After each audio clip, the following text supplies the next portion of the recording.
నేటి బాలలే రేపటి భావి భారత పౌరులు కాబట్టి జాతీయ పండుగలపై కులాలకు మతాలకు అతీతంగా పిల్లలకు పూర్తిగా అవగాహన కల్పించాల్సిన బాధ్యత తల్లిదండ్రులపై ఉందని కాంగ్రెస్ నాయకులు పేర్కొన్నారు. కాంగ్రెస్ పార్టీ ఆధ్వర్యంలో మల్కాజ్గిరి చౌరస్తాలో స్వాతంత్ర దినోత్సవ వేడుకలను ఘనంగా నిర్వహించారు.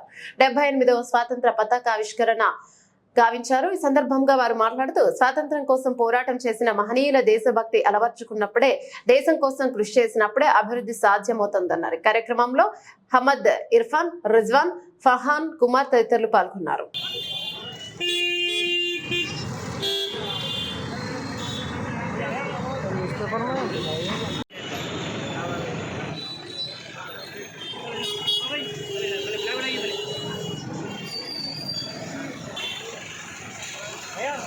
खुशी में आज 15 अगस्त के दिन हम क्वालिटी साहब की तरफ से ग्लोबल झंडा आविष्कार करे हैं कि आविष्कार के लिए आए हमारे सभी बच्चे, हमारे खानदान के, परिवार के और बस्ती के लोगों के लिए सबको धन्यवाद देते हुए ये आज़ादी का दिन मना रहे हैं। जय हिंद।